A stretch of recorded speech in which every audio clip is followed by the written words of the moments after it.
Muito bem, pessoal, este é o terceiro exercício que está sendo oferecido aqui na preparação que vocês estão fazendo para a avaliação final da disciplina Gestão Financeira, lecionada na parceria do IBMEC em Recife, City Business School.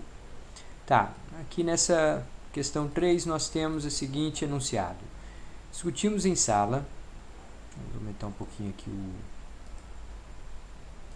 o zoom. Discutimos em sala que as empresas Souza Cruz e CEMIG tinham políticas bastante agressivas de distribuição de dividendos, assegurando um fluxo bem significativo de pagamentos em quase todo o exercício.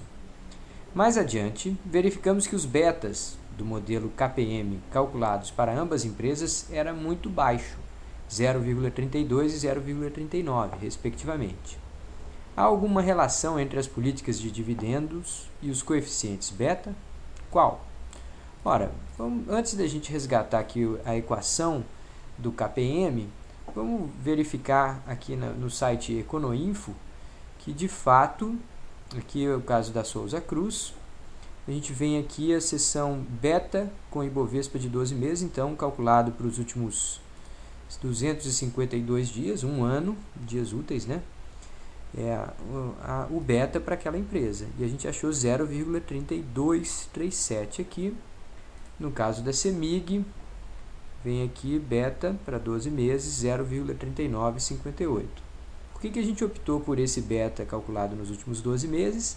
Bom, porque para estimar a sensibilidade do investidor, a variabilidade dos retornos, né, a volatilidade dos preços das ações, a gente utiliza um prazo um pouco mais longo, né? Então é prudente utilizar esse prazo um pouquinho maior.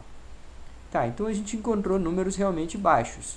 O que significam esses 0,32, 0,39? Vamos substituir aqui na equação do KPM só para a gente dar uma olhada o que significariam esses números. Então, supondo que o ativo de risco, livre de risco, né, que a gente usa as letrinhas RF para risk free, né, que livre de risco.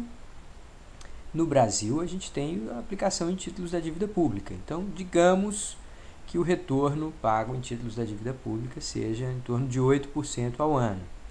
Aqui o beta a gente está propondo que seja 0,40, que é um pouquinho acima do que a gente encontrou para essas duas empresas, mas só para arredondar. A KM aqui é o retorno médio do mercado.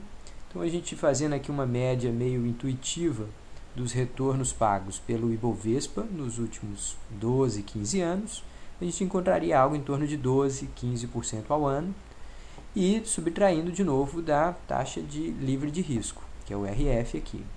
Então, o que a gente observa é que para uma ação com beta 0,40, tão baixinho assim, os investidores estariam dispostos a reter essa ação, ainda que a taxa de retorno paga por elas fosse só um pouco acima da taxa de livre de risco. Observe que esses beta sendo 0,40, a gente está tendo indicação de que os investidores consideram esse ativo menos arriscado do que se ele tivesse um pacote de ações que simulasse o retorno do Ibovespa. Então, uma carteira perfeitamente ou bastante diferenciada, né? Com bastante disseminação de riscos, né? De diversificação de ativos e, com isso, redução de riscos. Tá, então, uma carteira bastante diversificada teria o retorno do mercado, do Ibovespa, em torno de 12%, mas como essas ações, essas CEMIG e Souza Cruz, são consideradas mais seguras, o beta dele é tão baixinho assim e mostra que os investidores estariam dispostos a reter aqueles ativos ainda que o retorno fosse em torno de 10,40. Ora, por que isso acontece, né? E isso tem alguma relação com dividendos? É claro que sim.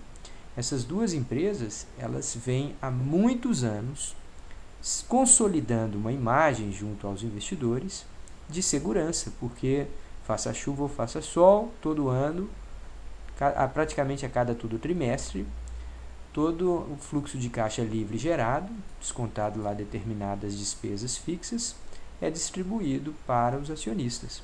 Então, essa política agressiva de distribuição de dividendos Para o investidor, significa segurança.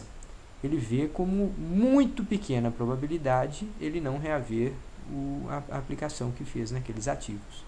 Então, sim, há uma relação direta entre política de dividendos mais generosa, mais regular e até agressiva nesse caso, com coeficientes muito baixos, né?